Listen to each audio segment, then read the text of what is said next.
So we were having lunch in the White House discussing the green card for this woman. And so yeah, we had lunch at the White House and on Monday.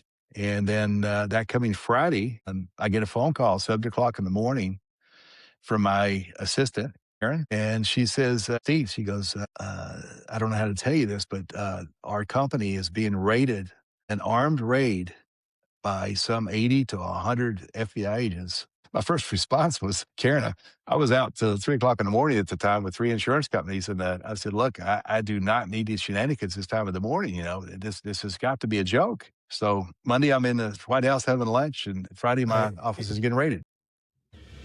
What happens when your worst fear becomes your reality?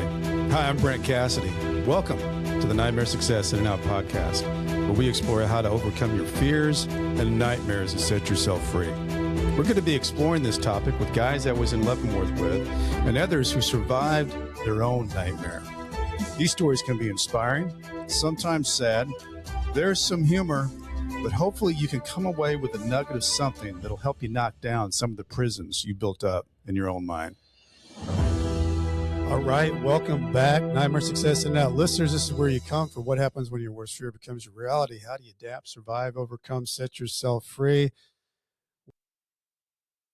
Folks, don't forget to follow, subscribe, share this thing out, like it up. I really appreciate it. It helps the show. So who are we talking to today?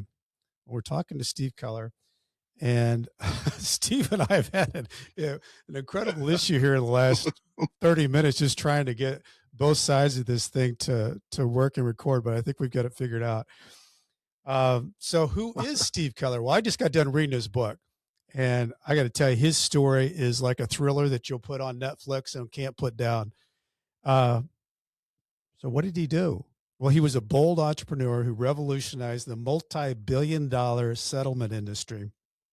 Life settlement industry, founding Kelco, launching the first ever securitized bundles of life insurance policies on the New York Stock Exchange, and capturing 65% of the global life settlement market, known as viatical settlements. Kelco's viatical settlements gave terminally ill patients an unprecedented way to access their life insurance benefits while they were still alive. It was groundbreaking.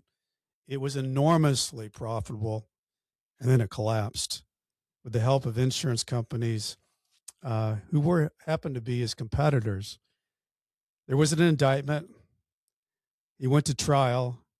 He had years of being a fugitive in Panama, and he was finally caught and arrested in Panama and spent 9 years inside the federal prison system. This is one incredible story, and I can't wait to jump into all this. It's got a story about decisions, consequences, entrepreneurs. How did they thrive and live and survive the fall? Before we jump into all this, I want to recognize our show sponsor, Auto Plaza Direct. You know, who likes spending a couple of weekends walking car lots, looking for a car, and these spend 4 or 5 hours in the dealership to buy a car? It's kind of like a root canal appointment. Well, there's a better way to take away all that pain and hassle getting a car. It's called Auto Plaza Direct. They're your personal car concierge. Just tell them the car you want, what you can pay, and they'll go find that car for you. They'll negotiate your best price. They also offer you warranties and financing. It's all full service. Go to autoplazadirect.com to get started with your personal car concierge. Tell them Brent from Nightmare Success sent you. Folks, I want to share with you a powerful and moving new book you won't want to miss. My Name is Saffron. Voices, silenced, stifled, and taken away by author Saffron Gustafson. This isn't just a story. It's a journey through resilience, survival, and reclaiming your voice after being silenced for far too long. Saffron's story takes you inside the hidden struggles, the pain, and ultimately the triumph of refusing to be defined by circumstances. As Saffron was putting the finishing touches on her book, the prison she had just been released from, Federal Dublin FCI, was permanently closed because of sexual abuse of the women prisoners. If you've ever wondered what it takes to rise from the darkness of places, to find your truth, and to speak it boldly, this book will inspire you. Pick up your copy of My Name is Saffron today, available now on Amazon or wherever books are sold. Trust me, you'll be moved, challenged, and changed by her story. Here, Steve, welcome in, finally. Thank you. Made it Yeah, work. family. Life's full of hurdles, it seems. I said to Steve, it's two old white collar guys trying to figure out technology here, and somehow we figured it out to get it going. So Steve, like I said, I just finished your book, and I don't think I mentioned on the intro there that the book is called Pay to Play, and it's available for pre-order on Amazon, Barnes and Noble, or wherever you get your books. And I think you mentioned that it's going to be arriving on bookshelves in May or June. So get in that pre-order. So Steve, wow. So I feel like I know you because I just finished your book last night. But I know you grew up in a little town. I think it was Western Kentucky, Actually, Eastern Kentucky, West Eastern Liberty. Kentucky, Uh-huh. Eastern Kentucky. Little town of probably 3,000 to 4,000 people. Tell me Right. a little bit about that growing up as a kid. Well, I mean, it was a good life. It was a very small town, rural. Everybody knew everybody, and so it had that Mayberry ambiance, if you will, to it. So it was a good place to for kids to grow up. And um, there was we were without a lot of things they have now. I mean, we had one semblance of a fast food chain that was not even a chain; it was a independent.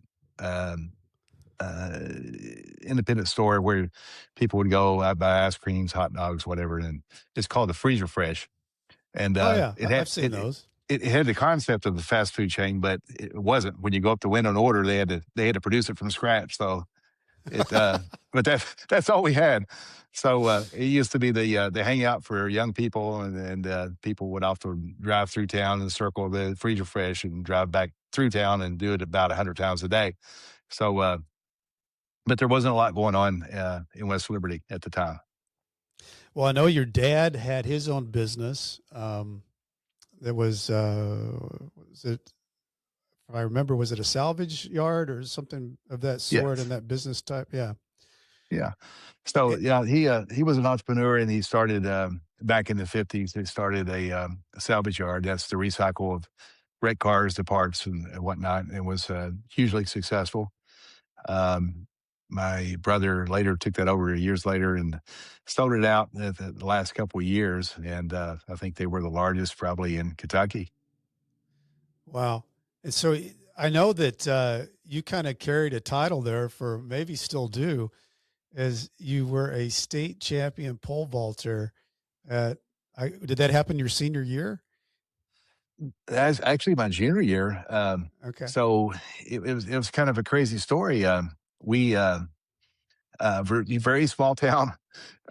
We had no track, and I had met a guy that moved there from Ohio, and he had been a track star in his previous life there in Ohio, and he introduced me to this sport, pole vaulting, which nobody had ever heard of in that small town, or I didn't even know what it was. So, but after I had researched it and talked with him, and he agreed to become my private coach, we built a facility behind my house in this 7-acre field, and we piled up the mounds and behind where you land with sawdust, and the runway was sawdust, and we built the box where you plant the pole in out of wood, and we borrowed a pole from a neighboring university, Morehead State University, and the standards that hold the pole, I didn't have a pole, so it held a string that was tied with two Chuck Norrises on each end,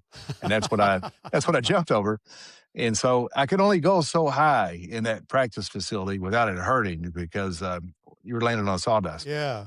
So Yeah. when I would go to the meets, I would win the meets, and I would keep on jumping. And one day somebody came over to me and said, "Hey, Keller," he said, "you already won. Why are you still jumping?" And I said, "Well, it's the only place that doesn't hurt to land." To practice. Yeah. So that's where I really got my practice was at the meets. So Oh, yeah, and that that continued is a on, and great story. I ended up winning the state in my junior year, and I think I'm the first person in the history of that town to win a state title.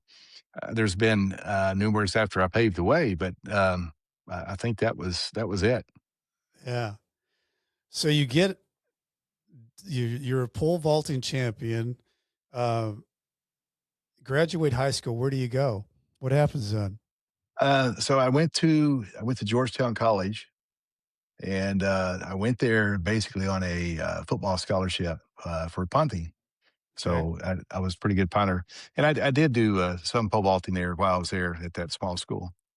That's a school in Lexington, or outside of Lexington, Kentucky. It's in Georgetown, Kentucky, and very very small school. Coming from that small of hometown, I felt overwhelmed going to a larger college, and had the opportunity to go to UK on a football scholarship, but I turned it down, and I knew I just wasn't at that level. That's interesting because that would have been a lot to take in as a young kid. Like we're going to University of Kentucky and being on the football team. And so you took the smaller route. What were you thinking in college, Steve? Were you thinking about finance and different things that you ended up with Dean Witter? What was going through your mind? What am I going to do when I grow up? So yeah, so I've always had an entrepreneurial mindset. I mean, from when I was 3 years old on, I was always doing something. Um, in in elementary school, I remember buying it's a Willy Wonka chocolate factory off of this I neighborhood love friend Willy of Wonka mine, chocolate factory. and I talked my mom into finance with me, and we made candies, and I was making candies to sell to students, and it got really large, and to the point where I was I was selling more candy bars to these kids, and they were buying lunches, and back then we had government subsidized lunches, so if the students wasn't spending enough money, then the government would cut it back, and so this became such a issue for me or for the school that the principal called me into his office and shut me down and said, "Look, you're not allowed to sell any more candy bars up here." And that was it. That was the end of my business. And that was the first time the government shut me down, by That's the way. yeah, some foreshadowing there, Yeah, Steve. yeah. So yeah, that was the first episode of my run-ins with the government with being successful. Oh my gosh. So you graduate college. You've got the background of being an entrepreneur. Um, what happens next? What's your next step that goes on in your life? But Georgetown was such a small school that there was a couple of level of classes that was not being fulfilled, and they canceled them. It was two classes I needed to graduate, so my option at that time was to take those in Louisville, University of Louisville, which I did, and it just so happened I was dating a girl up there that might have had a little bit to do with it, Uh-huh. but so I went up there and I had a lot of time in my hands, so I started selling computers. And this was when the first laptops were really Mhm. introduced, and the first Mac, or I think it was Lisa, was back in the day. Mhm. Um, so I got exposed to that, and I worked for a retail computer store. And there was a gentleman that came in during Derby, and he was there looking for a particular type of printer, and I showed him a program that I had created to trade stocks. And he was like, "How do you know how to do this?" And I said, "I've been doing it for a while. That's what I do." And he goes, "How would you like to have a job, making $100,000 a year doing this when you graduate?" And I said, "Yeah, that sounds good to me." That sounds So good. Yeah. he said, "Give me a call." And he gave me his card. And when I graduated, I went to Little Rock, Arkansas, is where he was. And I was introduced to the bond houses there. Chicago's got commodities, New York's got stocks, Little Rock's got bonds, and they had these brokerage houses that sold bonds to credit unions and banks and whatnot, to large people, not individuals, just all institutional. So I did that for a couple of years. Was homesick and moved back home and got a job for Dean Witter at that time. So then you had this situation with Dean Witter where you're doing, I think, gosh, you got to be like in your early 20s. Yeah. A guy named Chris comes up to you and he shares this idea with you. You guys are in cubicles, kind of Mhm. whispering back and forth. And Chris can you share that story with us? Sure. So uh, Chris Chris Conway. He's still in the industry, and works out of New York now. Been very successful and stayed in the industry.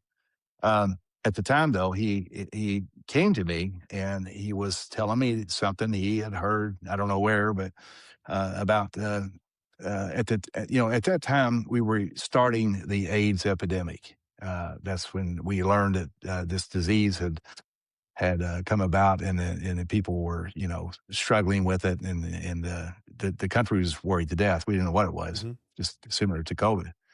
But as far as not the disease, but the panic, pandemic.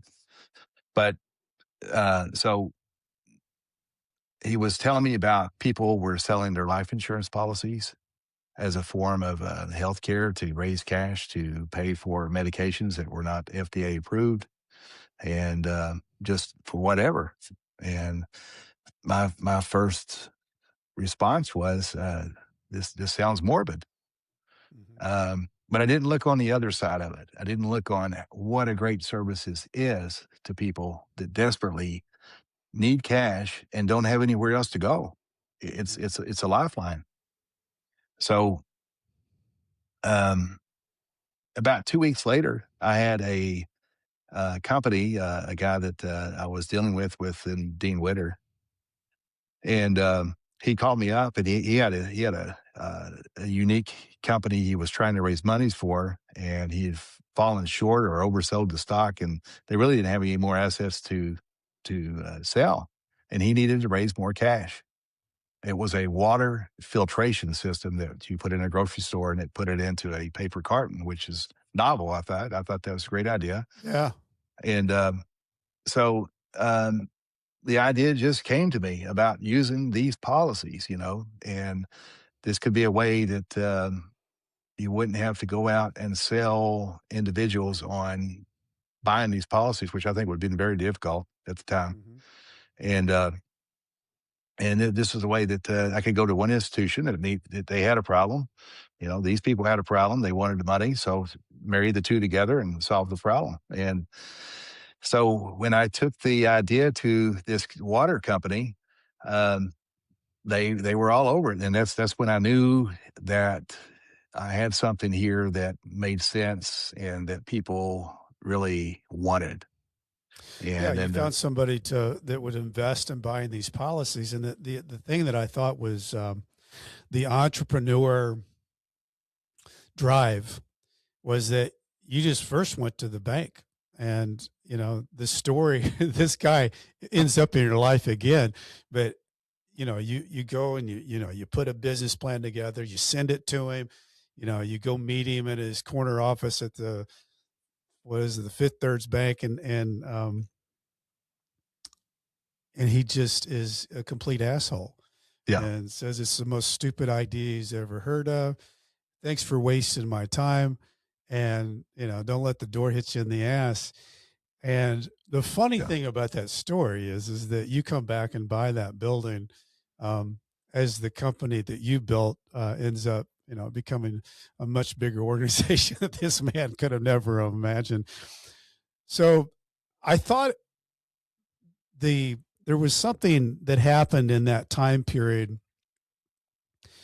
where you were trying to do everything, Steve. And sometimes entrepreneurs think that they can do a little bit of this, a little bit of that, a little bit of this, and somehow something it'll work out. And I thought it was very wise of your dad. You called him one day and you just said, he said, how's it going? And you just told him, I'm doing this, I'm doing that, I'm doing this. Like all over the place. And he yeah, said, son, you got to focus on one thing. You can only be in one place at one time. And that seemed to stick with you. And it seemed like from that point, I mean, I know that you met Grant shortly after that, but that somehow registered in your head to think, no, I do have something good here. I should focus on that. yeah. Well, I think a lot of entrepreneurs they throw things on the wall and whatever sticks they go with. So, and it's like I remember the CEO of the entrepreneur with FedEx. The first day that they spent $50 million and they'd shipped one package, and his Right. staff came to him and said, "Oh my God, Fred, this is a terrible deal. This is a disaster." And he said, "What do you mean it's a disaster?" He goes, "It works. We just got to do it 50 million more times." So when you when you got one thing that works and you can Yeah. see it work, you just got to replicate it. So Yeah.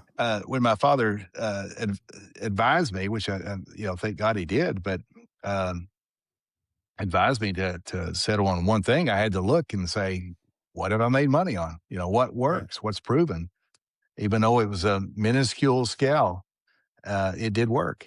And so that's when I put everything I had back into Kelco.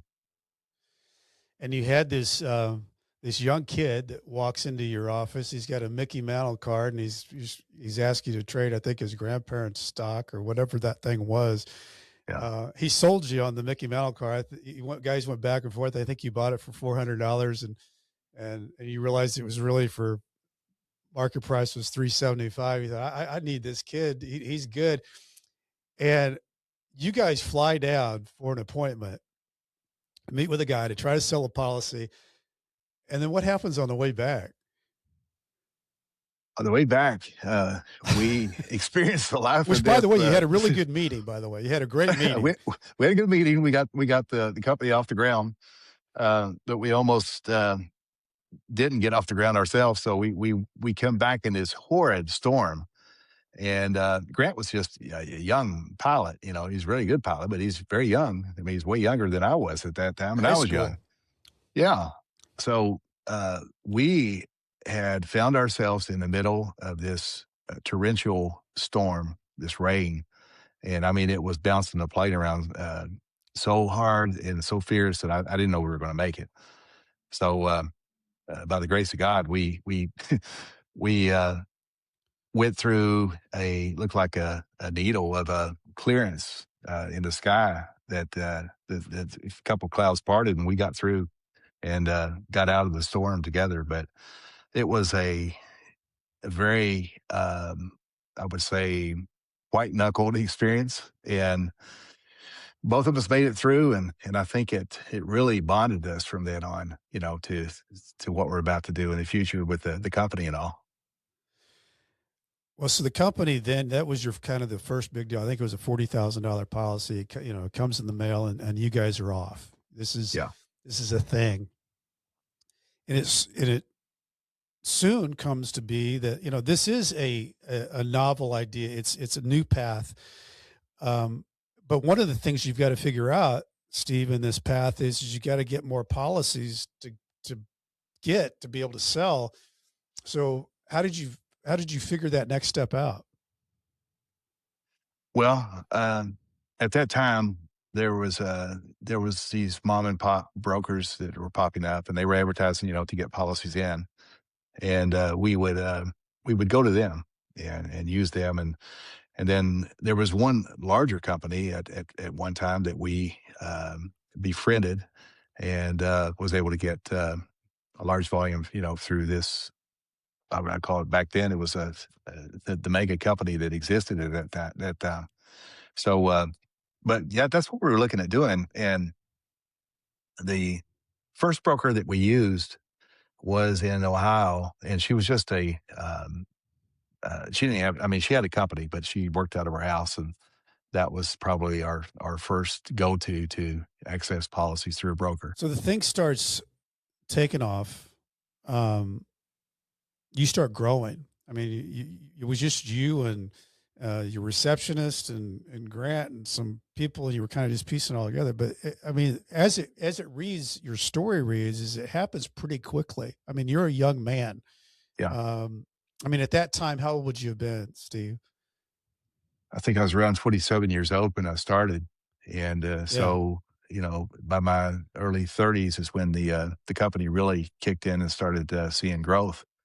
And I think for years, when this thing took off, I think we were experiencing like 9,000% a year in growth. It Which was is just massive. unreal. It was hard to contain, hard to handle. What was going through your mind with that type of situation? You're a small town kid. Um, you take an idea and it works, and you're getting this incredible growth, and you're becoming somebody that's in the industry that's making a splash. But the other thing that, that runs alongside this, and you and I were talking about this before we got on, Mhm. when you're the first to do some of these things and be the innovator, it also causes friction in the industry because you're creating a lane that is going to affect somebody else. And one of the things in this story is that you've got insurance companies, and I didn't realize that the percentage was as high, but they count on 90% of their people lapsing their policies for one reason Right. or the other. Mhm. What you were doing, you were creating a system that didn't lapse Mhm. because you had you were building in a system that you're actually paying somebody a little bit more for their cash surrender value, and paying them less than they would get for their ultimate payout, and then you played that gap.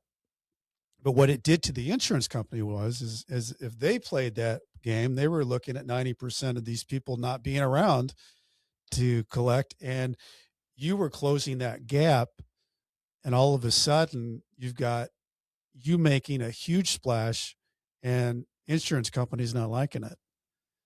Right.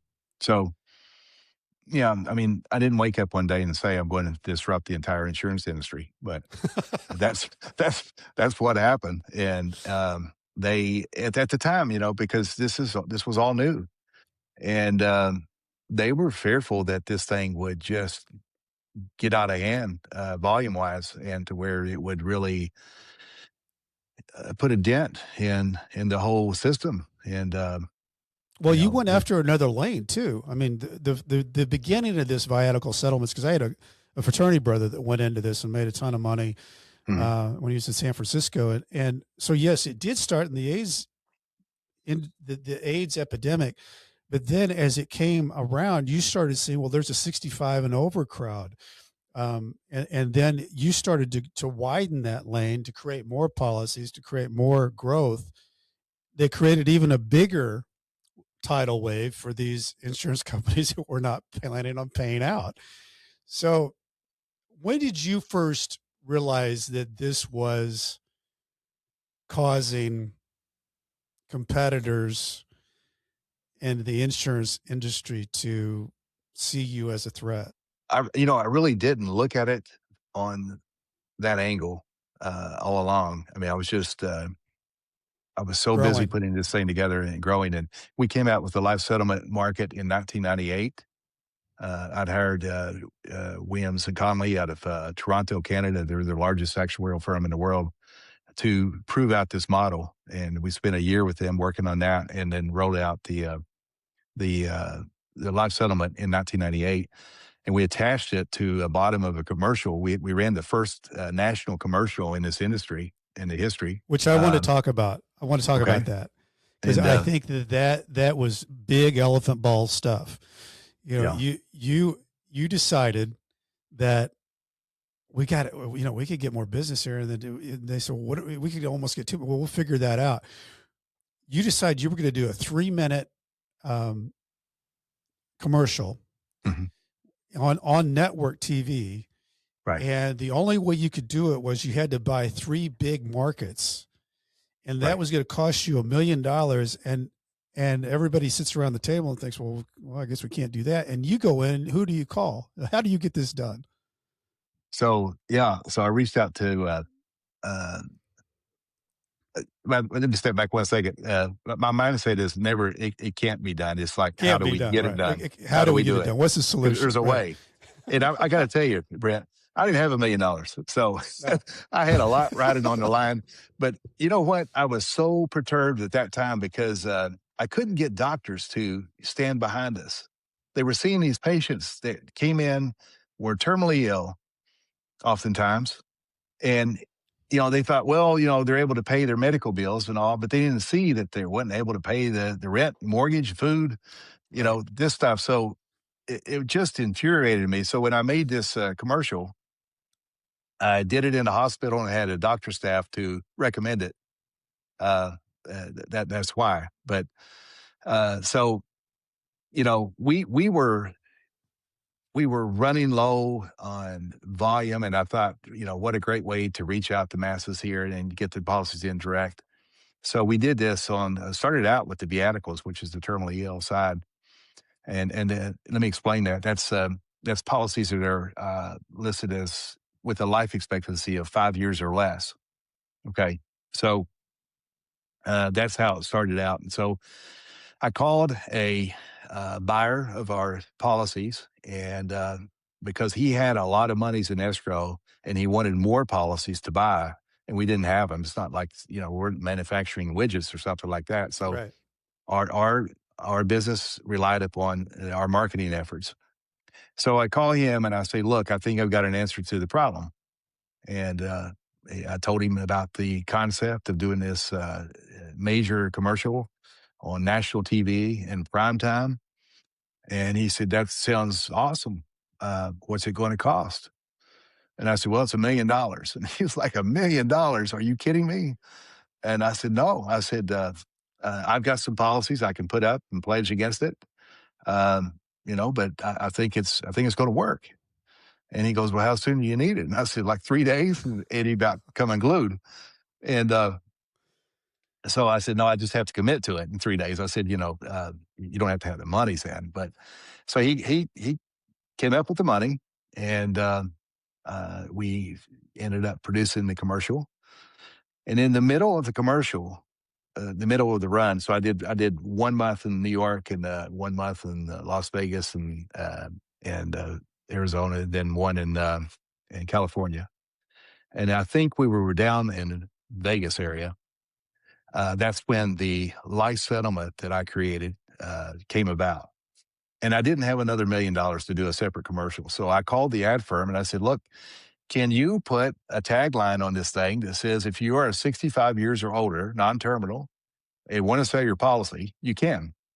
And, call our company." So Hmm. they said, "Okay, yeah, we can do that." So when I did that, I had a massive amount of calls hit the phone banks. It actually blew up our phone banks. And back then, Oprah was on, and when everybody and their mother watched Oprah. So Right. Right. when this ad hit on Oprah, it jammed up the backup systems, the phone banks, everything. Just completely blacked us out. And we had such a huge response on this thing, and it wasn't necessarily just from people wanting to sell their policies. It was a lot of insurance agents that were calling us to sign up as agents for Kelco and saying that we've got a whole book of business like this we would like to send to you. And within 2 months of coming out with that product, we had $9 billion hit our door. Good Lord. And we couldn't begin, the whole industry couldn't begin to buy all this. I think the whole entire size of the viatical market was 2 billion. And so my staff came to me and said, he said, "Keller, we got a problem." And I said, "What is the problem?" And they said, "We've got $9 billion of policies and we can't afford them." I said, "What are we going to do? This is another form of failure." And I said, "There's only one thing to do is Wall Street." And that's where I went next. So walk us through the Wall Street thing because nobody had done this, No, no, nobody had reached out to Wall Street to which is raise brilliant, cash. by the way. When I'm reading this, I'm thinking, wow, it's one of those things you slap yourself on the head and think, wow, okay. But uh, it was a situation where the path just led me. I didn't necessarily lead it, but I was trying to overcome these obstacles, uh, kind of like our phone conversation started out earlier. Right, But exactly. How are we uh, going to get this solved? yeah, how are we going to get this solved? But I went to Wall Street and I met with Lehman Brothers. They were one of the older investment banks in the world at the time, Mhm. and they're no longer in business after the meltdown of 19 what was that 2008. 2008. I mean, yeah. So, but anyway, they were alive and well, one of the largest ones back then. And I met with them, and they basically said, we're not going to do this deal with you, and unless you have some kind of reinsurance on these policies. I said, "Well, what do you mean?" They said, well, we can't just buy policies and expect and wait for somebody to die. The bondholders want a guarantee and all. So I said, well, how do I do that? And they said, well, we want you to insure the insurance. So I called Lloyd's of London at the time and had them come down to Lexington, Kentucky. And we spent 3 days with Lloyd's developing this first reinsurance product that reinsured the policy. So the way this worked is if the actuaries were wrong and the person lived 2 years above the time that he was supposed to expire, Lloyd's of London would pay the banks off, pay the interest, pay everything, and take over the policies. And then they would sit and wait on the person to expire. So, and ultimately get their money back. Hmm. So I went back to the banks for that. And, um, you know, what happened next was not what I intended. I was just trying to get a deal done. But the banks no longer looked at Kelco, this little company from Kentucky, as having the asset base, the wherewithal to support the funding that we were asking for. They looked for Lloyd's, and Lloyd's had deep pockets. And Lloyd's extended a credit line to us that was mind blowing to me at the time. Um, It's like and $5 billion, wasn't it? yeah, they extended a $5 billion line of credit to us. So then that's how Kelco grew so big so quick, is because we wasn't basing our assets any longer, or small, $1 million assets. We were looking at a $5 billion line of assets, and Yeah. so this took me to deal with a lot of different banks on Wall Street, because I told each one, I said, there's not one bank large enough to make a dent in the volume we're getting, and it's going to take several, and it did. Well, and it reads like, something that you read about as though just one of these. It's almost like one of those things you read like about Google or something, how it just explodes. But this was a industry that is, not a sexy industry, but you Right. guys were exploding it. Like my family was in the funeral business, but there's opportunities where people don't see those opportunities, but you kept taking this and getting it bigger and bigger and bigger. Where you get to the point where somebody says, "Hey, I want to buy you," and I think the guy was Jerry from Atlas, and Yeah. how'd that all go? Well, um, let me back up 1 second, and I'll get there. How why this thing became such a uh, ravishing company, or growing company at Wall Street. So when I was dealing with Lehman, one of the first meetings, we got back together and had the Lloyd's of London's find us, and we were in this cramped little office, and there was like 6 or 8 suits in there, and I get a nudge from the director for Lehman Brothers, and he said, "Steve, can I see you out in the hallway?" And I said, "Sure." And I had no idea what was going on, and it was definitely not protocol. So I went out there and I talked to him, and he said, "Who's the guy sitting beside your vice president?" And I said, Hmm. "I have no idea. I thought he was with you." And he goes, "No, he's not with me." He goes, "We're going to go back in here and find out what's going on." So we went down, we got back in the room, sat down, and he said, "Without any further ado, we're going to go around this table and we're going to introduce ourselves." So, I introduced myself, and my vice president introduced himself, my CFO, Keith Trash, with Kelco, and then this guy beside him, he started laughing and closing these books up, and he had a very British accent. He said, "Okay, gentlemen, the gig's up." He said, Yeah, "Mike Lomax with Aon Capital." And so he was from another firm. he's an I don't imposter. remember, yeah, if we talked to at that time or not, but so, it's corporate espionage at its best. And I was like, wow, does this really, happen up here? And This is this Wall Street. Lehman Brothers city goes on a lot. Yeah. But, but that incident, I could have not have planned any better, because what that did is it created a feeding frenzy for Kelco and for this deal. Everybody wanted it. And, Mhm. and because, often human nature is you want what you can't have. And I think Aon saw this happening through Lehman Brothers. It wasn't going to happen through them and they wanted it. But, Mhm. and this same mentality started to happen all over Wall Street. And, and then, one of the things I did early on, growing up in the 80s, I grew up with Steve Jobs with Apple and, Yeah. with Bill Gates with Yeah. Microsoft. And I read their books and, and I looked up to these guys as the pillars of entrepreneurs at the time. And one of the things Bill Gates did was he signed non competes with IBM. So he locked the hardware industry out of the software, and look who won. Mhm. So I thought if it worked for Bill, it would work for me. So everywhere I went, I would slide a non compete over to whoever I was dealing with.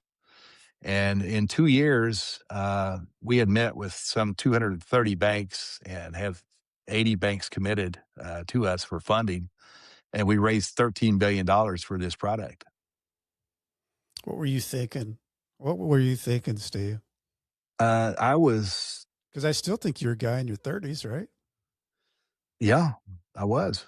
And, you know, I had promised my employees, I said, help build this thing, help, achieve the dream. And you guys were all winning. And that's what I wanted to do. I had, high aspirations, even taking the company public at some point in time, which made a lot of sense to do that. When I had met with this company that you mentioned, Mhm. along this way, they had also a non compete with Kelco, and then they had investment bankers that were trying to raise monies for a deal.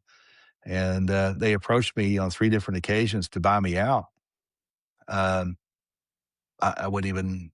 I wouldn't even listen to them. I wouldn't even hear it because I'd promised my employees that I was going to take this public and they were going to win. So I couldn't sell them out, and I really wasn't. I was too young at that time and Well, yeah, too I mean, brash. you talk about when I'm reading your book, you talk about you just kind of just starts flashing through your mind. What am I going to do? This 30 something guy selling out for three or Yeah, $400 million or whatever. What would I do now? I like doing this. I love growing this. I want to be on Forbes and I want to, have these big articles and all these other things. Why would I sell it out? Plus, I think that yeah, you really felt like what I got the feeling of when I'm reading this is that I'm making an impact. I'm doing good things. I'm really affecting. You didn't care for the way that these insurance companies were paying out, and this was a way that you were reshaping things more of the way they should be. And in the end, everybody was winning as they should be in a good situation or a good deal. So I could see why you thought that. Why? And I think you even said, you don't have enough money to buy me out. I don't know what's this. You don't want to pay me what this company's worth in 3 years. You want to pay me what this company's in 10 years. So anyway, it pissed off Jerry, and yeah. Jerry basically said you didn't know better. Young guy, just you've never been up this high, and you could get pushed off the cliff basically. Um, what happens? What's the next big thing that happens? Because you guys are rolling. Yeah. So we were in the process of buying our largest competitor, which was owned by CNA Insurance, and it was a company called Viaticus. And Viaticus owned a lot of insurance policies, and we had a contact with a French bank, Societe Generale, and they were the fourth largest bank in maybe the world at the time. I don't remember, but um, they loved Kelco, loved the product, and I had a good rapport with the president of that bank in New York. Um, and they were fully going to fund us. I mean, to buy this company out, and not only that, but extend monies to Kelco and that company because I was going to keep it separate and run both companies in unison. Um, their company had brokers that we didn't use, and they didn't want to use us, and our brokers didn't want to use them. So I thought, let's do it the Baskin Robbins way. Let's have two different flavors and just run them both. But in doing that, I needed more capital for both companies on this acquisition. So Societe Generale extended $800 million to me to do this transaction, and that was going on.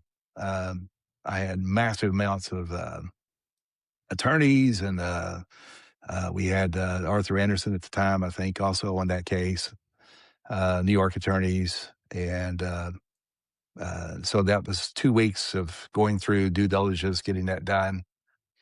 And my driving force, Brent, it stemmed back from my pole vaulting days. I was a competitor, Mhm. and I wanted to be number one. It Right. wasn't greed of money. The money was a barometer of how we're doing it all. So Right. Right. I never really, it never really stopped and said, "Wow, we're doing all this, or we're making this all this money, or whatever." It just was another day for me. Mhm. Yeah, but I knew that I wanted to uh, beat my nemesis, which was Viaticus. That was the largest out there. So if we had that, we would have 70 to 80% of the market, and Yeah. that's where we were headed. So 2 weeks into that, um, that banker that was financing me from Societe Generale, he kept taking off on uh, on Thursday would be the last day I would hear from him. I wouldn't hear from him till Monday. So, and it got to be a problem for this deal because we were under a time frame to get this thing closed. Mhm. So I called him up one day and I said, "Look, I hate to be personable with you, but you know, you're like disappearing on Fridays, and I can't see you on Monday." And I said, "We got to get this deal done. There's a lot riding on this thing. And, what? Do you mind me asking where are you going?" And he said, "Well," he said, he kind of laughed and he said, I've got to be honest with you." He goes, "I've got a fiance that lost her visa here, and we're meeting in Canada on the weekends. She lives in Australia now." And I said, "Well, that's a problem." I said, "Meet me in DC in 2 weeks, and we'll try to get this resolved."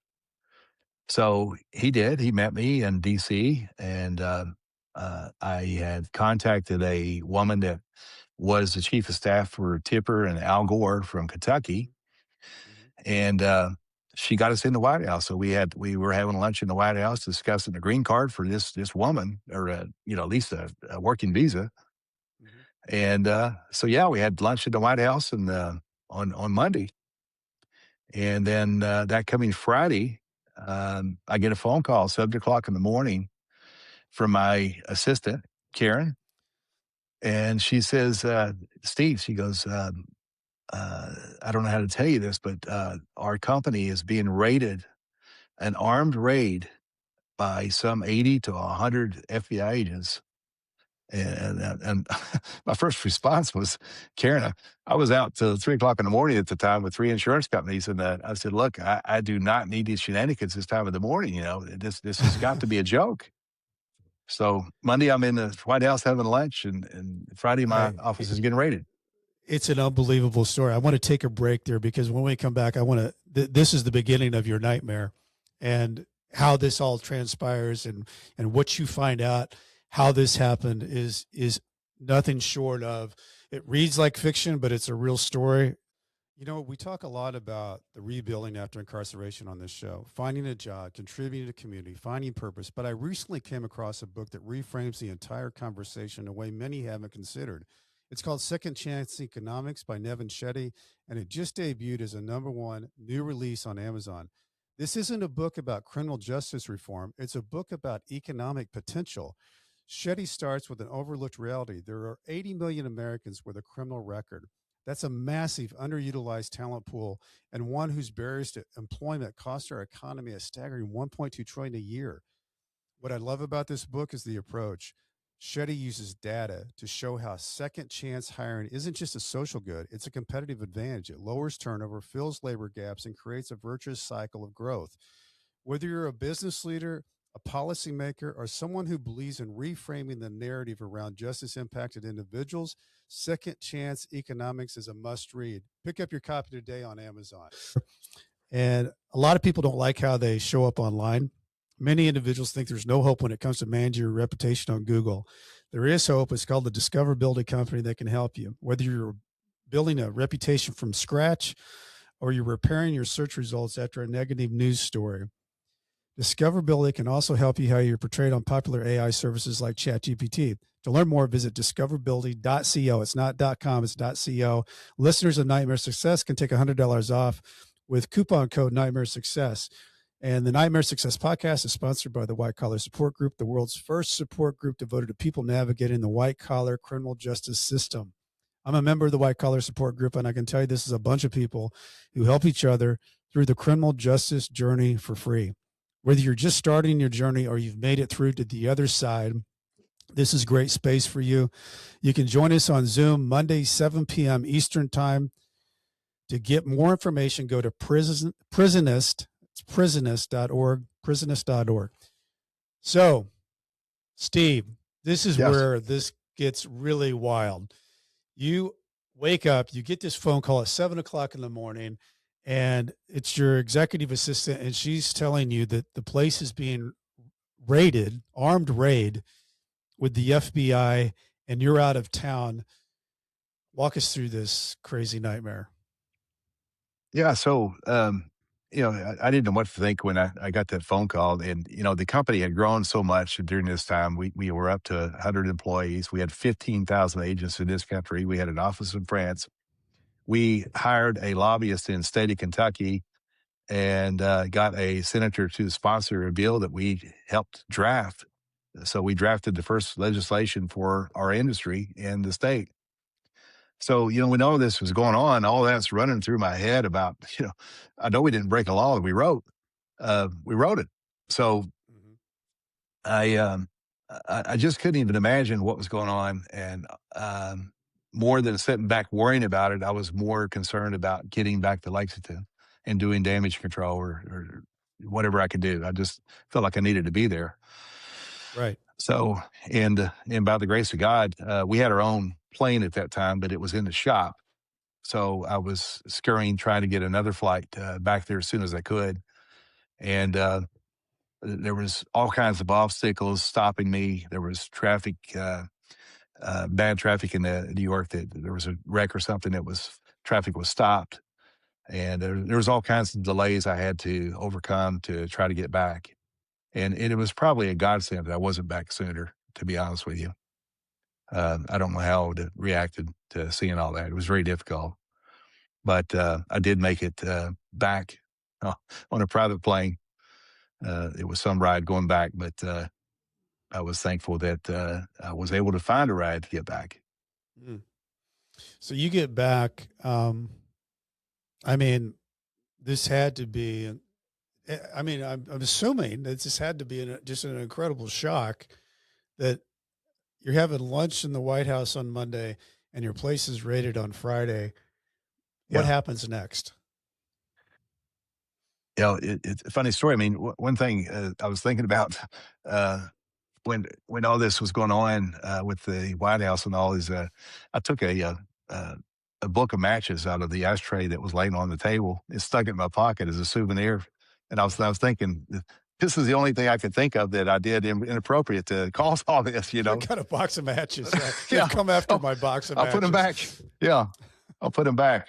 But so yeah, I mean, it was serious. So when I hit Lexington, I met with my assistant, and she like basically threw me in the floorboard of the back seat of her car, and off we went. I mean, she did not want anybody to see me, and so she smuggled me into the attorney's office. It was in a high rise across the street from Kelco, and I didn't have any answers. I had as many questions as the employees did. There was nothing I could say that would have any type of resolve because I hadn't a clue how this could happen or why this happened. Well, you have a couple of different things to drop into your lap. I know you hire a lobbyist. I think the lobbyist, it was the son of the senator, Mhm. and he sets you up to go meet with the senator. What does that senator have to say to you on your visit with the senator? So, yeah, so I did. have interactions with the senator a lot. He was a very high-ranking senator. His name has been changed to for protection purposes, but Mhm. um, he's an extremely high-ranking senator. I had met with him several times after that, and I get a call 1 year after the raid. Um, they sat on me for 2 years before they could come up with some onerous charge to charge me anything for.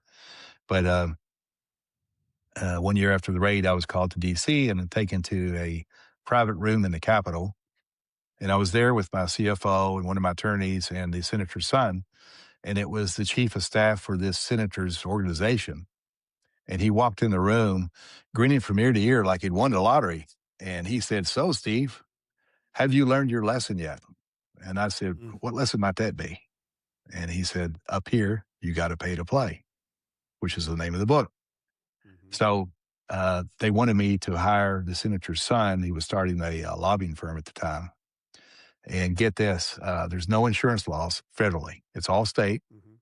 Right. There's even a McCarran-Ferguson Act that states if you are the business of insurance and any trouble uh, breaks out with with the federal government or whatever, they have to remand you back to the state court where the insurance laws are found.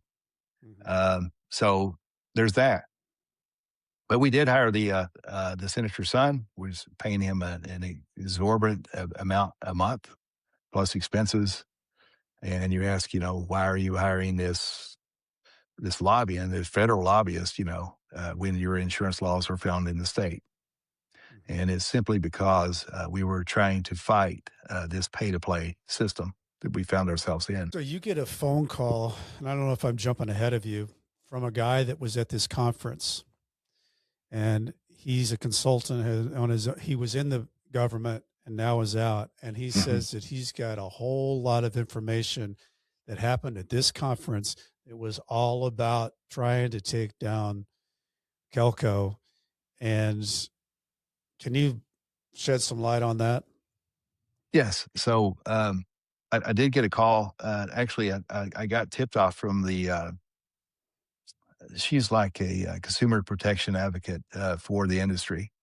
And she calls me up and she says, I have somebody who wants to talk to you, and here's his number, and you're going to want to talk to him. Call him now.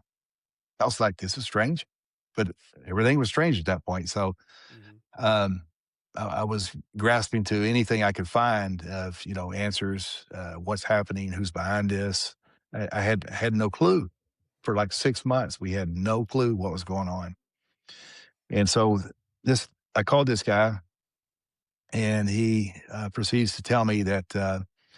He, as a retired attorney, had worked for the Department of Texas White Collar Fraud Division, and he had since started his own practice. He had moved from the Texas Department, and he said when I called him in his very Texas Southern drawl, he said, "So, Steve Keller," he goes, "you must have a lot of questions." I said, "Well, you could say that." Yeah. And he said, I have all your answers. And he said, for $10,000, you can have a book tomorrow. It has all this laid out, all of your answers to every question you have. And so I did, and I sent it to him, and got the book the next day. Called him back, and I said, "This is incredible. This was a manual about 3 or 4 inches thick, and it looked like a hit list for our industry. It had numerous companies in there, all the brokers each company used, pictures of Kelco's building, everything about our company, our owners." So I called him back and I said, "No, I don't even know what to make of all this. I mean, what's the deal?" And I said, how did you come about this? How do you know about this?" And he said, "Well," he said, "there was 2 meetings held. There was one meeting with 50 insurance companies got together to create this scheme to eradicate your industry and particularly you. Mhm.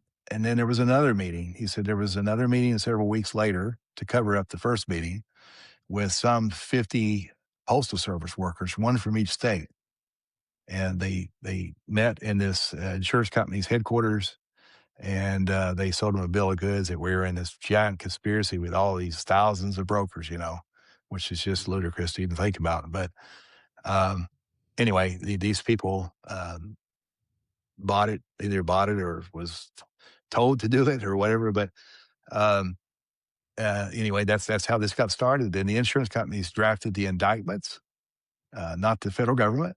So the agents, I mean the attorneys for the insurance companies drafted it and gave it to the postal service, and off they went. So how was the company after that raid and the time period after that? Because I had that happen to my company. How did your company survive those days and weeks and months after that? It was it was extremely difficult, and I still had hope in the justice system, and I was like most Americans out here that had not gone through this.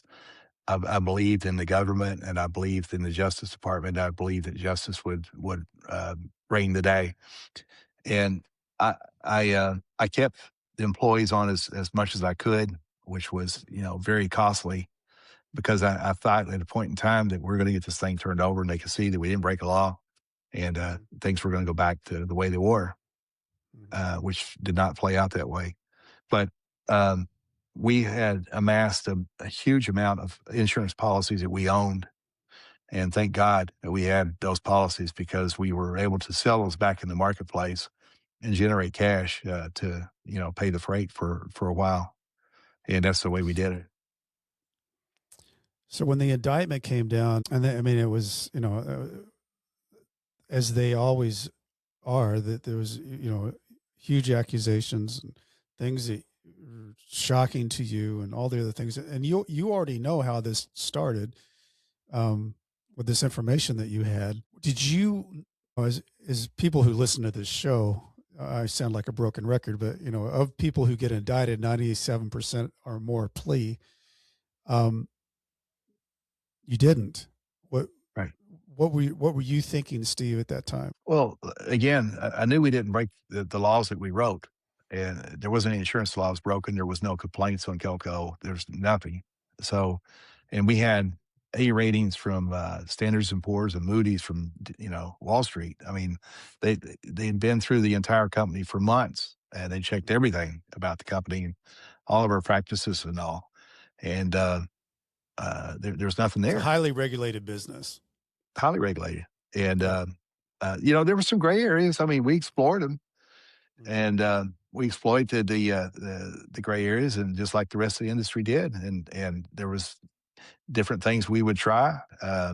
On this particular case, the government made a point of policies we bought that were less than 2 years old, the contestable policies.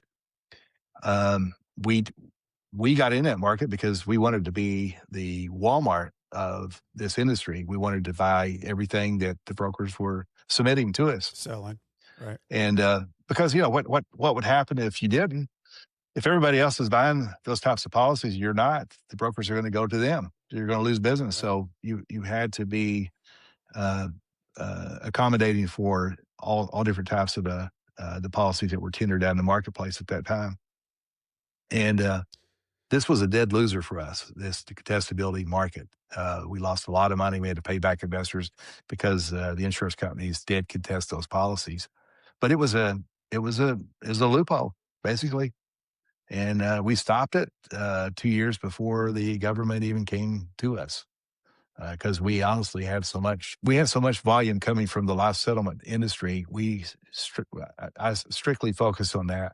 I mean, even the Viatical market, we shut down. We shut down everything.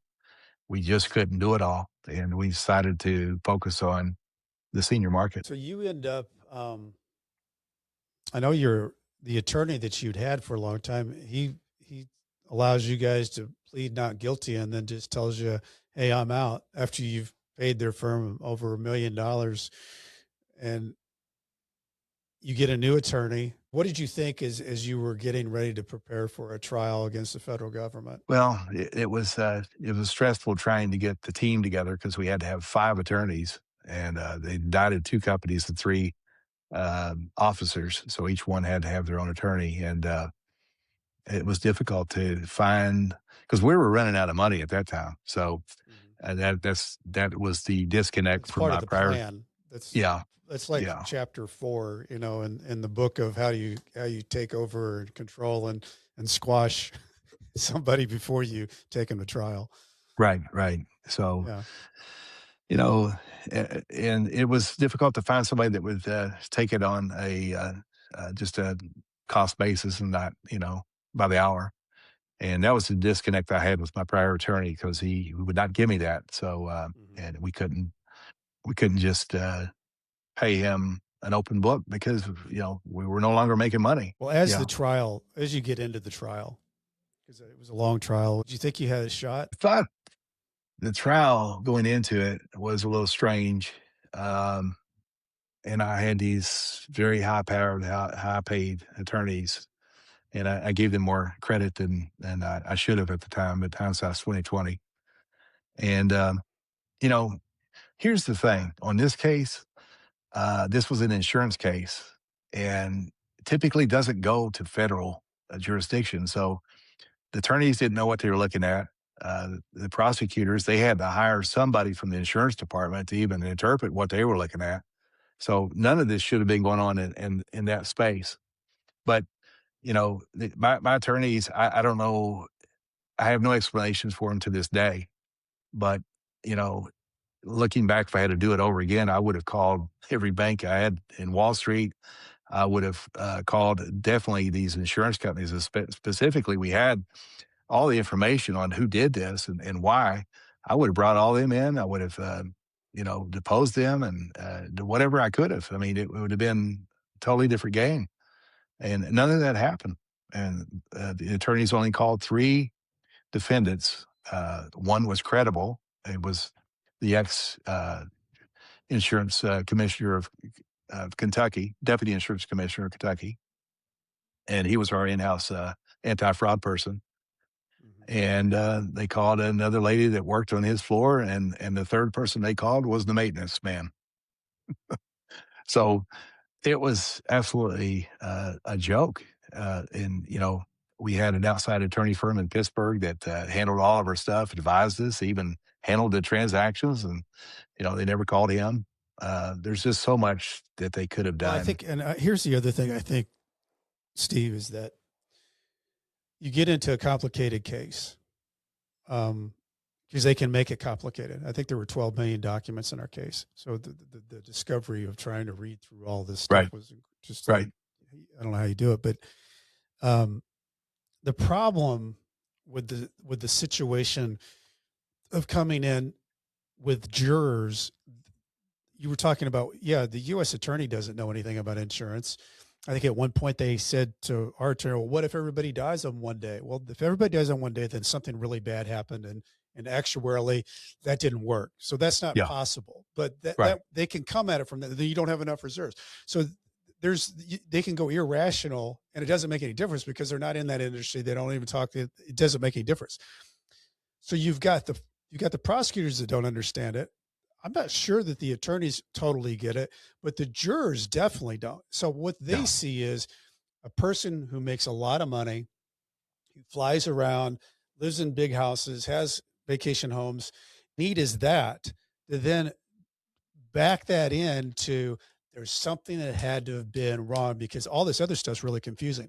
The easy stuff is the person was successful, hmm, and they can make a villain out of somebody by just being successful, and that's unfortunate part of, you could almost, if you go to trial, go on murder because you only have to prove one hmm, count hmm. and say, okay, did he not murder that person?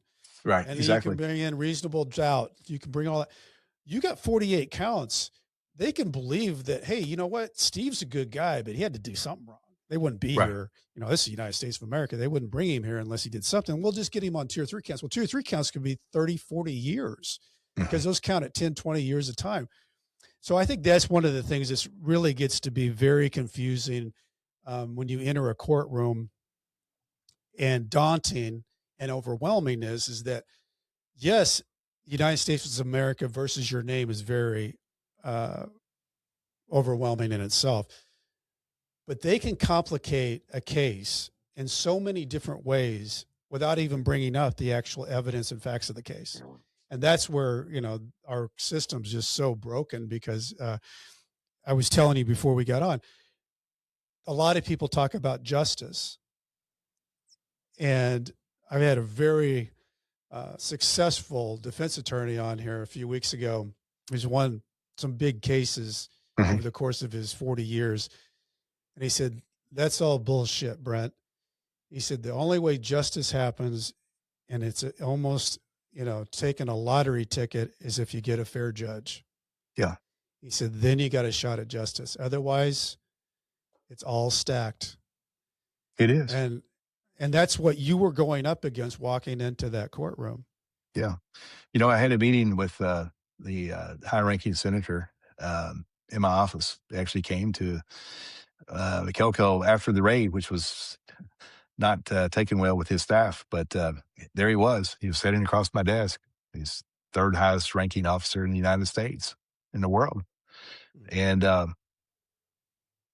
he said, we know there's a problem. We don't know what to do about it. And I said, I do. I said, did you think that our forefathers ever set out to have an incentivized law enforcement? And he said, what do you mean? I said, it starts with the lowest rung all the way up. You got local cops end of the month trying to hit quotas for speeding tickets. And I said, you get up to the federal level. And I said, you guys give them points, you give them monies for forfeitures, convictions, you give them promotions. I said, you're feeding on this system, and they get a percent of the monies that they take from these companies and the Americans. And then what do they do with that money? They hire more prosecutors, they hire more people to go after more people. It just feeds. We got the greatest system in the world. It's just broken. It's corrupted, and it needs to be. It needs to be cleansed. It needs. Well, I mean, there's so many things that could just be an easy checkbox to fix. FBI interviews somebody, record it. Yeah. The 302s, they write it down. And so that can end up to be a charge all on its own. They could just say you lied to the FBI. Well, there's nothing to back that up because they don't record it. If you just mandated that the interview, the 302 to be recorded, that could change a lot of things too, because both sides have to really pay a lot of better attention than somebody just writing it down. Why don't they record it? Well, you tell me.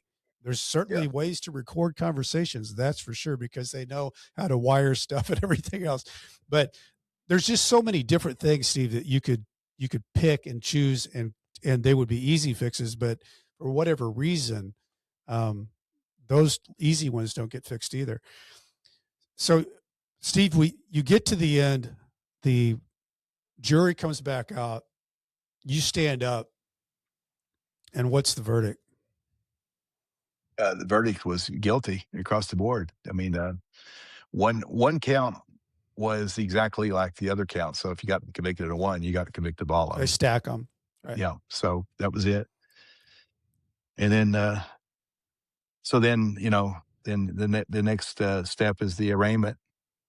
And that one was, it was just unbelievable. But, even getting sentenced at that time, I still felt like we were going to prevail on appeal or whatever. But the sentencing was horrendous. I mean, they were giving me 14 years. And my vice president, I think he was getting 12. And then the CFO was somewhere around 6 or 7. So you walk out of there, you go home with your wife. You've got, I think, 2 kids. What 2 small kids. Mm-hmm. Well, I mean, the next part of this is part of that you become somebody that all of it crosses everybody's mind when you get into these types of situations, but you decided that you were going to become a fugitive. But how did that arrive to you? My mindset changed during the middle of my trial as far as losing hope and knowing that the cards were stacked against us. We were on recess at my office, this whole entourage of people, attorneys and our family and whatnot. So we would go to lunch in my office and then walk back to the courthouse. And on our way back on this particular day, we were stopped in our tracks with this motor brigade, and we saw people on the steps of the courthouse with the earpieces in, Secret Service, no doubt, black suits and the whole deal, and the attorney general at the time goes in to speak to our judge and comes out, and they drive away. And after that, the demeanor of the judge dramatically changed. Um, there was no consideration for anything the attorneys would bring up, and I pretty much knew the fix was in at that time. And knowing where this came from, I knew there was a lot of money behind it, and we're in the middle of the pay to play, and Yeah. so I think that meeting would flash back from time to time with me when I was out and having been sentenced, and there was no bond at this time. And then, the realization that everything we tried had not gone well or not gone at all. So it was a futile effort to think that anything else was going to work at this point. So, um, How does someone figure out how to leave the country when you well, are a um, convicted felon? I had hired a ghostwriter before the raid, and he was there to write a financial book that I was going to put my name on and use it for marketing purposes. Mhm. And when the raid hit, I told him, I said, I no longer need a financial book. I need you to run around and start interviewing all my employees, Mhm. and let's create another book and let's document this before we lose sight of it. So, Mhm. and that's what I did. And I had him run around without me and interview everybody, about the company and about what's going on and the raid and everything. Later, I used all those notes to write my book, Pay to Play. But in doing this, I became good friends with this guy, and we had left. My family had left Lexington, Kentucky. I took my ex-wife and two kids back to near her family, because I knew if this did go well, she needed support, and she would have it there to take care of the kids and all. So we're out in this living in this small cabin. We went from a 12,000 square foot house in Lexington to like a 1,400 foot square foot house in Michigan. But it was out in the middle of a cornfield, and it was totally isolation, which was a good thing at that time. Um, but so I had met the ghostwriter there, and we were sitting around a campfire one night, and he said, "Look, if you ever want to leave the country or disappear, I've got a guy that I have co-written a book with that can make this happen." And I Wow. said, that's the furthest thing from my mind. I said, I don't want to do that. I don't even want to think about it. And I just shoved it away. It wasn't even a thought. So, like 2 weeks later, after that conversation, I get a call from my lead attorney, who sounded like he was coming off a 3-day drunk. He didn't even say hi or anything to me. He just, I answered the phone. And he goes, in a very gruff voice, he says, "My greatest nightmare is now a reality. They want to lock you up." And I said, "Well, how can this happen?" And he said, "I don't know." He just hung up. So, the same feeling that I felt when I saw the attorney general approach our judge, walking back from Kelco, the heart dropped just down to the feet, and almost faint feeling came about. And I thought about Ron, the ghostwriter, and I thought about what he said, and you know, it started becoming a possibility for me. I was facing 14 years. I was not going to be a father to my kids, and my son was 5 years old. My daughter was 2 at the time, and I really weighed that option at that time, and I had an out, and it was the only out that I had, and not having a due process or trying every appeal that got denied. Um, it was my only option at that time, I felt. And so I talked to my wife about it and I said, look, I've been exposed to this option and here it is. And, what do you think? And she goes, it's a big move. And she goes, but I don't know if we have any other option. And so after that, you know, there was not an easy answer to this whole deal. We met with our families at that cabin and, we told them what we're going to do, what we're thinking about doing and what was their response. And they all concurred that, it was probably their only option at that time. And you know, they were with us if we wanted to do that. And it was a hard meeting. I mean, Yeah. it was like, you're leaving your entire family forever, maybe. Mhm. And you didn't know when you're going to see them, if you're ever going to see them again. So, it was almost like a funeral, with this decision that night. And, but we chose to do this. And, after that, we um, started making means to secure this out. Well, and I mean, I know in the book you got you and your wife and the kids are taken with her parents to the private plane, and you think there's a hiccup because the guy who made the arrangements, they said, where is he? And you said, well, he said he's not going to make, he's going to meet us down there. Right. You thought that was going to change the whole thing, that maybe this was a hurdle too big, and you whipped out your Mickey Mantle card and Yeah. said, we really need to take off now. And I guess the guy just saw it in your eyes and he took that card, put it in his pocket, and you guys flew away. Yeah. Yeah. That's exactly what happened. So, and, when we showed up to the airport, I didn't necessarily want the Halls to take us there, but they insisted, and under the circumstances, how was I going to deny that?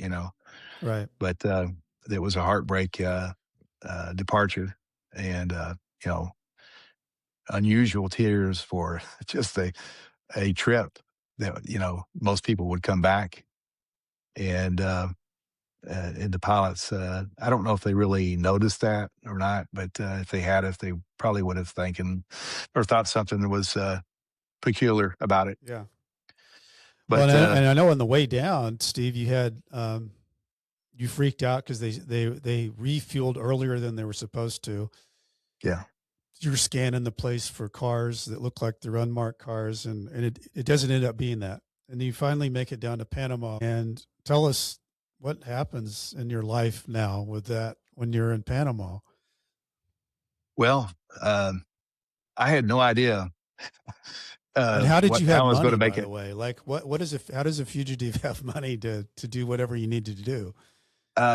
We had amassed some cash along this way. I don't remember how, but we ended up with $300,000 to take with us in cash, Okay. and I had that stuffed in diapers and kids' toys, Got it. and Got mostly it. their Okay. stuff to take with us. So, and we were trying to get a large tax refund check because we paid a lot of taxes over the years in Kelco, Mhm.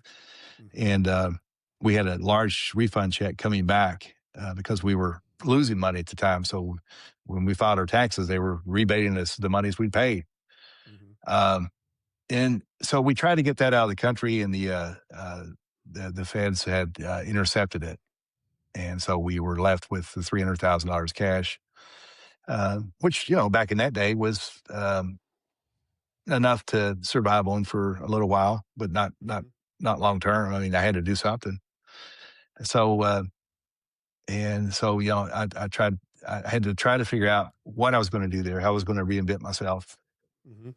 And I got to tell you, without having a history, a personal work history, anything, and going out and trying to get Yeah, to something start done, from scratch. you can forget it.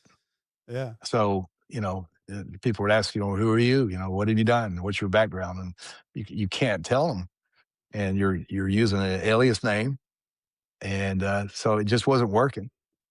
And, when we first went to Panama, it was kind of funny because we didn't have a car. We didn't know anything about the country. We went to Cancun at first, Cancun, Mexico, and stayed there with this guy that turned out to be something other than what he purported to Okay. help us leave. And so we were escaping him, and we went to Panama, which was not my first choice. We had we got that large check, we were going to Brazil, Hmm. but we ended up in Panama, and there was no preparation for this thing. We were winging it as we went. I tell people I was a terrible criminal. So uh, I really failed at that. I was a great CEO, but I was a terrible Not a great criminal. criminal, right? And I think I should be proud of that though. But Yes, I would um, be. so when we went to Panama, uh, there was this little carnival. It was on top of this parking structure, and they had a Ferris wheel there. And so we actually jumped on this Ferris wheel with the kids, which kids loved it. But I was really excited when we would stop on top because we could see around the territory and see what the good part of towns were and what Yeah. was bad in Panama, where to stay away from. Because some parts were very slummish and the Yeah. other parts were very uh, ritzy. Hmm. So we knew what parts to not walk to or stay away from.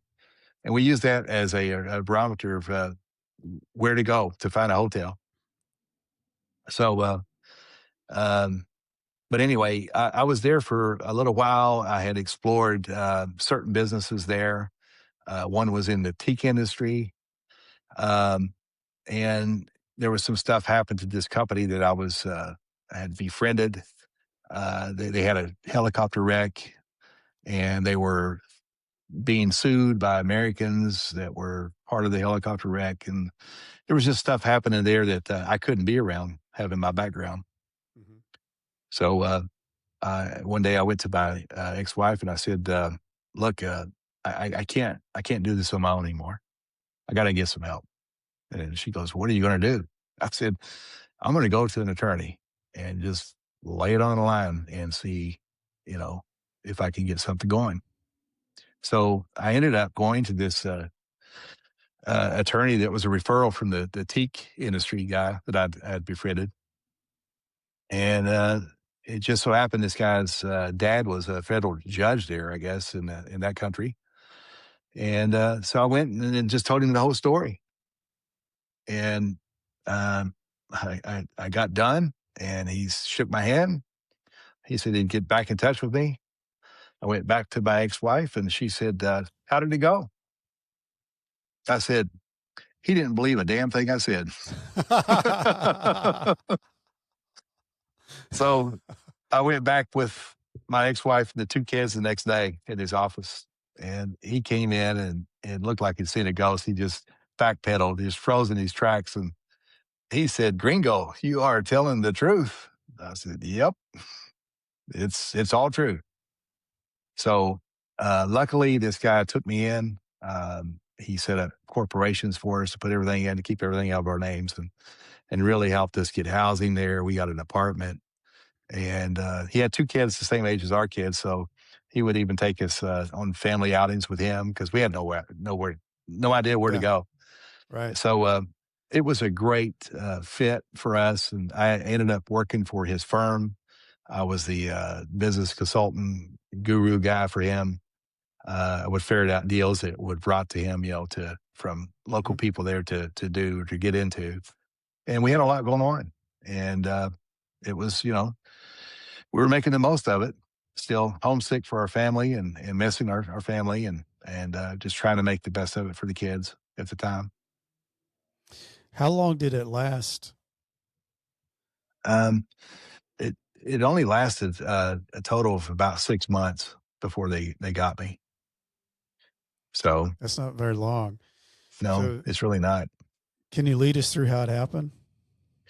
Yeah. So I had enrolled my son, who was 5 years old at the time, into a karate class at his international school. And so they had a really nice school there.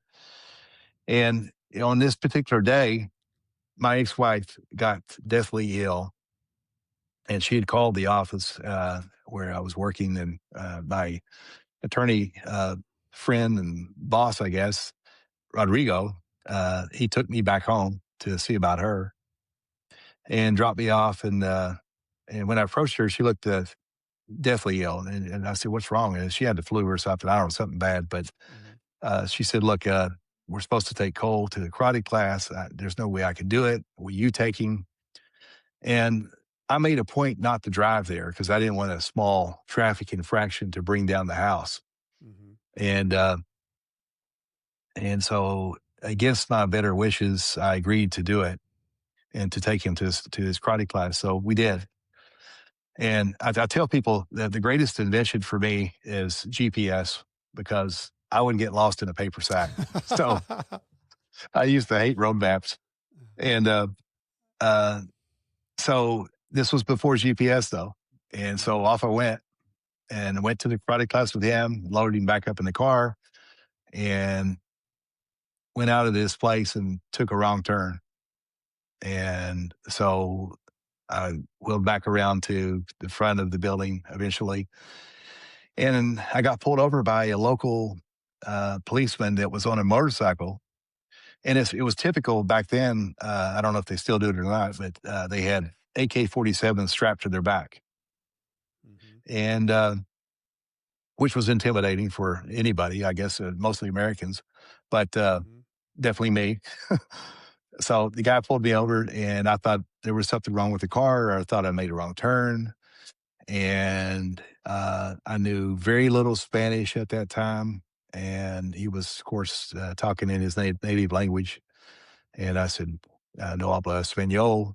And he motioned for me to pull over into this giant parking lot that looked like at one time it had been a parking lot for like a Walmart or some big store that Okay. had been torn down. And so I pulled in there, and these cars started coming in from nowhere, just in a half moon shaped around the car. And when they would come to a screeching halt, they would throw their doors open, and they would lay their guns over top of the door. And there must have been some 30 cars there. It had me at gunpoint at that time. With Cole. Yeah, with my son. Yeah. Wow. What were the thoughts going through your head then? I don't know. I've I mean, looking back, I had this incredible amount of strength at that time because I think if I'd been by myself, I don't know what I would have done. I would probably just checked out. But Mhm.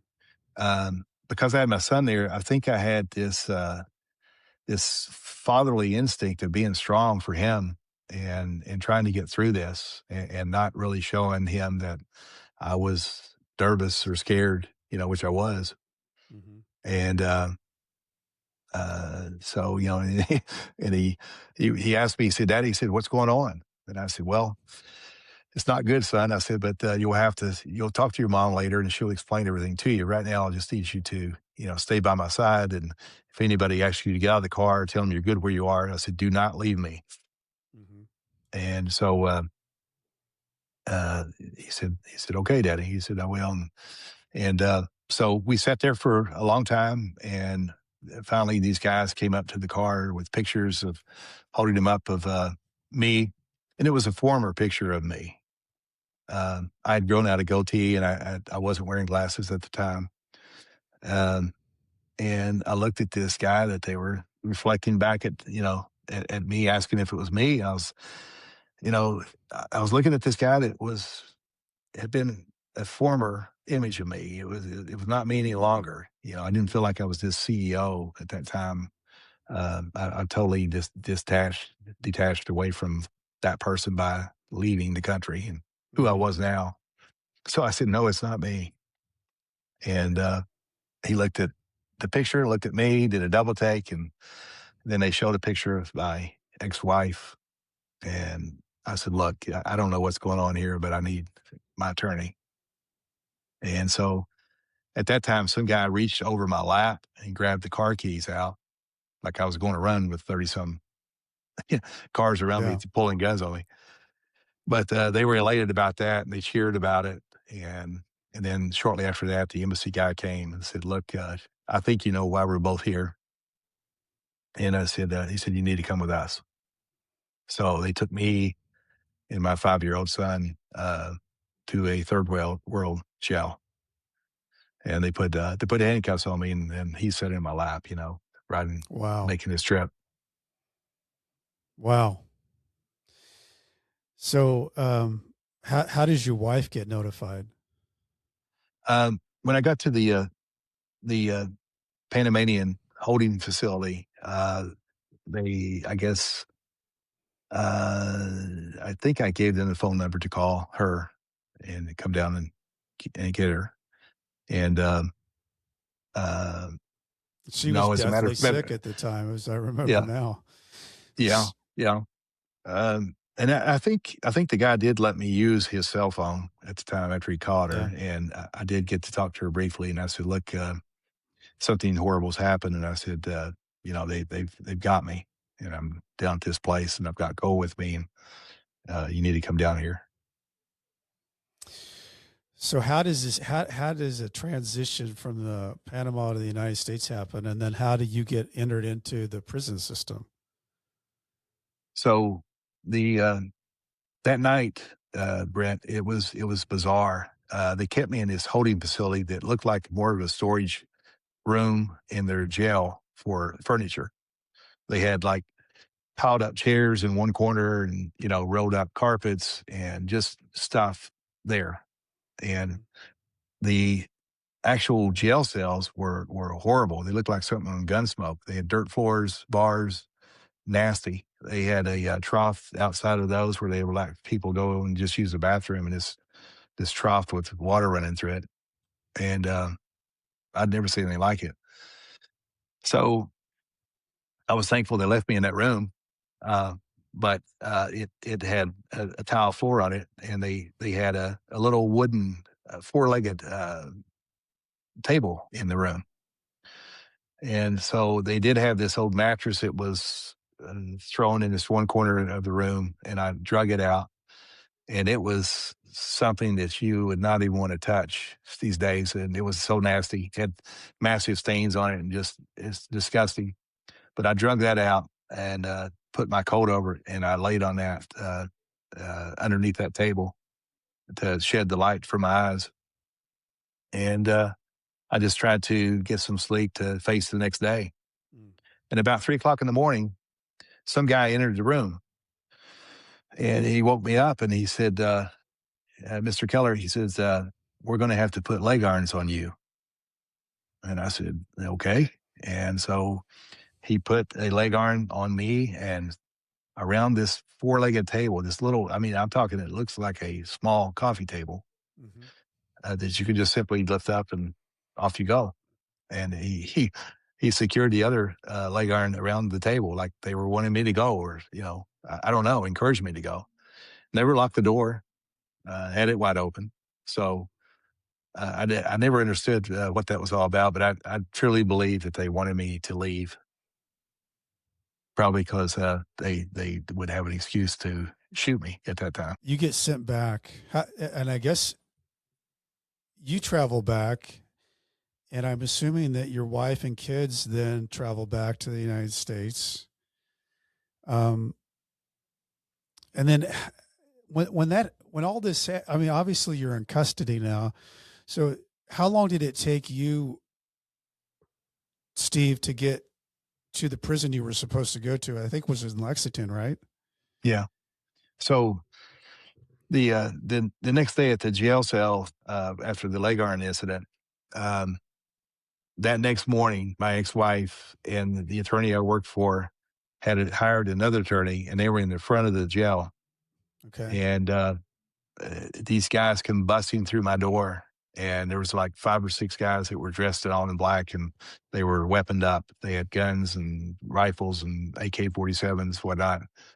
And they they said, "Let's go." And so I marched out with them, went into the back of the jail. They ushered me in this SUV, and they were all surrounding me, and they were looking at the articles from the paper of the apprehension of me. I saw a picture of me on the front page, Mhm. and I couldn't read the words because they were in Spanish. Um, but they were going on about this article, and I could, I knew there was some concern that they had, and possibly maybe because they'd been photographed. I wasn't sure, and I didn't know who these people were. But I was still handcuffed at that time, and between these guys, and I kept asking them where we're going, and I literally thought they were going to take me out to execute me, Mhm. and that's the most terrified I was throughout the whole event, and I kept persistently bugging them and just begging them to tell me where we're going. And after what seemed like 20 minutes, finally one guy turned around and he just muttered airport. And so after about 10 or 15 minutes, I did see an airport sign, and my anxiety went down from, 2000 to back to 100. And, and then, lo and behold, we did pull up to an airport. So, I no longer thought that they were going to kill me at that point. Wow, Steve, unbelievable. So you finally get to fly back to the United States. Yeah. You are no, yes, you finally get to the United States, right? Yes. Yes, sir. Okay, so they don't take you anywhere else. You go from Panama to the United States, and so I'm thinking now you're looking at a 14-year sentence. Did they add any time to that sentence because of the fugitive situation? They did, but they ran it concurrent with the previous one, but I got another charge out of that. Okay, you end up in Lexington, Kentucky, and what do what's your mindset going in, knowing that you're serving all of these years and you've just come in from Panama? It's got to be crazy what you're thinking, and your world is now this. Yeah. Yeah. I mean, I went on a little tour when I got back. So I went to Miami. Yeah, I went to Atlanta. I went yeah. to Oklahoma, and Oklahoma. then yep, and You back got to a little Lexington. diesel therapy and Con Yeah, Air. yeah. So that all happened, and I went back to Lexington at a county jail at that time before I went to the federal. So once you got But into federal, what was your time like? How did you do your time? Because everybody eats up their prison time differently. How did you do yours? um, I got involved with a lot of religious organizations there, a lot of groups, and really honed in on studying the Bible and religious aspects, and not only just Christianity, but I wanted to learn what makes people tick from all religions. So I studied everything from Hinduism to like Muslims, whatever, to better understand the people better.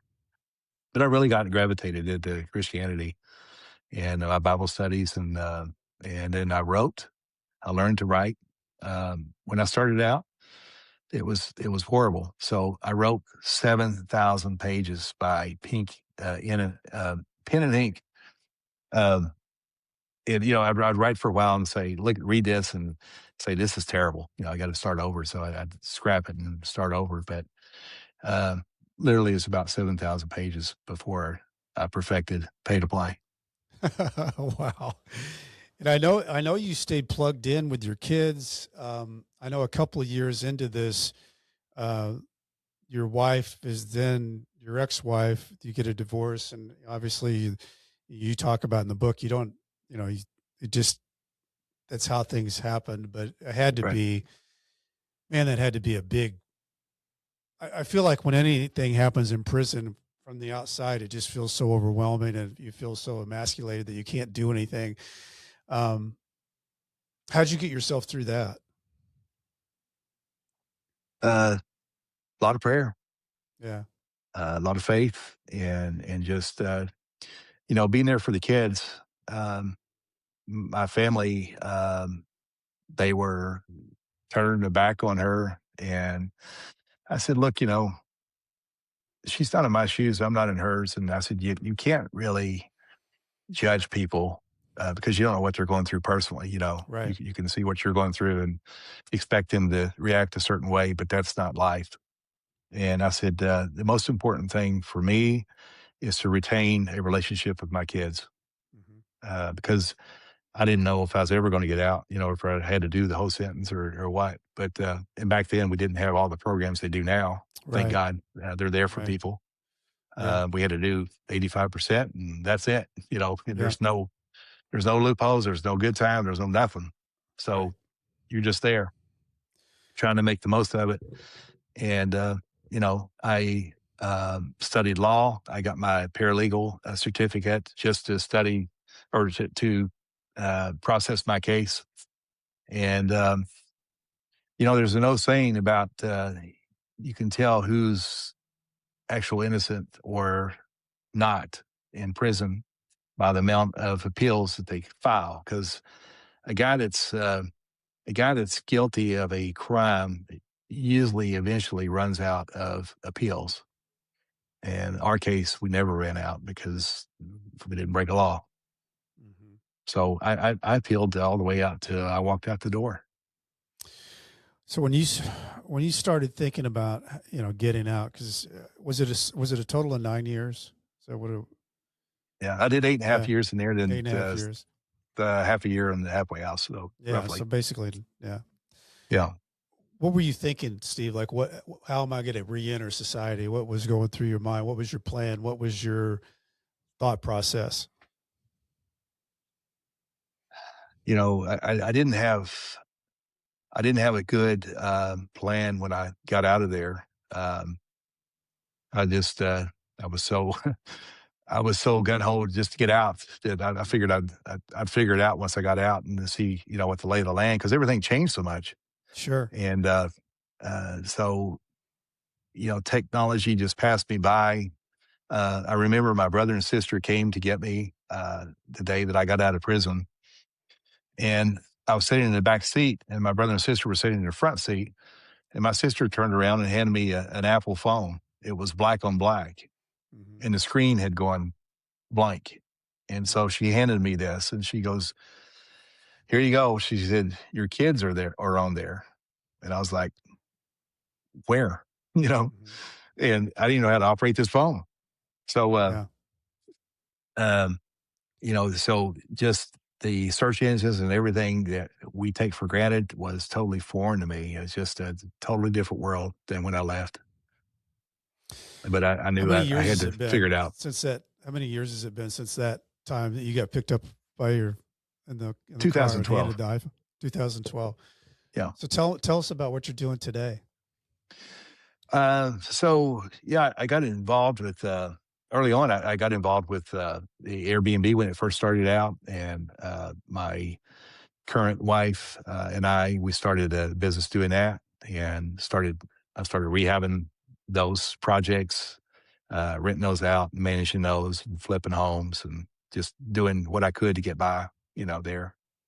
And then uh, you know, I basically became a recluse for several years and just grounded myself into that. And Hmm. I was fearful. Pay to play was on my mind. I actually reached out to two other publishers and pulled it back because I was scared. Hmm. I was scared to come out with this story for my own safety and my kids. Hmm. And then, you know, I just didn't feel like it was the right time. Um, Politically, it wasn't the right time. Personally, it wasn't the right time. And then that all changed. And I reached a point where I just felt it was more important to stand on the box of truth at all costs. If it helps other people out, then I'm going to do it. Love it. And the one thing about all of that, I think Steve, you and I talked about this when we were on the phone. Um, you got to own your own story, because if you don't, somebody else does, and you deserve to own your own story. And I Yeah. love that you did unbelievably incredible things. You basically revolutionized an industry that obviously doesn't change that much. So it's pretty Right. incredible that you were able to go in there and do what you did, and then get out and be able to make it. we call this show Nightmare Success. It's not that you become a billionaire after you get through this. It's that you survive it and you move in a direction that you still feel like you're making an impact. And I think that's what you've done. And I think this book is going to be that. If you take all this in, Steve, I mean, your story is just, can't make it up because it's all real. It's crazy. What do you think's your biggest takeaway through all of it that you've lived through? Well, I think the story is a story that shows the dirty underbelly of the pay to play system. And I hope that this can be used as an example of what can happen to anybody, any business person out here. Mm-hmm. And I really want to further what happened to me to try to rid the corruption out of the Justice Department. And I would like nothing more than to see a movement, possibly called Stop Pay to Play, that offers an oversight committee, separate from the DOJ, but part of the government, that would ferret out where the complaints come from to the DOJ. So if they're outside of a victim, like a competitor in my case, or a political opponent in President Trump's case, or whistleblowers just trying to pad his own pocket, then those would be stopped before the lynch mob, is Right, championed to take hand. off. Yeah. But yeah, so I've come back full circle now. I'm actually affiliated with a life settlement company now. It's been around for 30 years. It used to be one of my brokers. It's called the Arden Group. So I'm now senior director for that firm, and I would love to talk to anybody that wants to know how to sell a policy or the possibility of that they can. Yeah, well, you definitely know that game. You know that world. Yeah. Well, it's fascinating, Steve, and I'm so glad you made time to come on the show. And I want to also give a shout out to the Homestead Financial Home Mortgage. Lets me use this podcast studio with all the fancy lights and stuff. If you've got home mortgage needs out there, Greg Aftiev is your guy. He knows all that stuff. So check out and pre-order Pay to Play, Amazon, Barnes & Noble, wherever you get your books. Should be coming out in May or June. And I've got my book out, so go ahead and get mine. It's at Amazon or Barnes & Noble or wherever you get your books. Nightmare Success, Loyalty, Betrayal, Life Behind Bars, Adapting, Finally Breaking Free. And if you've got time, leave me a review on Apple. Those are great. If you want to know what I'm doing, BrentCassity.com. I spell it wrong. I spell it with TY, not a DY. Go to Nightmare Success. That's an easy place to see all the interviews with a little bit more stuff about the background of it, of the stories. As I used to say to my people when I was writing my emails back and forth from Leavenworth, stay strong. I'll do the same. Steve Keller, man, I wish you the best and the luck of everything that you're doing. What a story. What a CEO entrepreneurial story. It's crazy, but good. Well, thanks for having me, Brent. I appreciate you. And definitely, I have read your book, and I highly recommend it for anybody. I really appreciate that. Really appreciate that from two guys that wrote books. Nightmare Success, in and out. Yeah.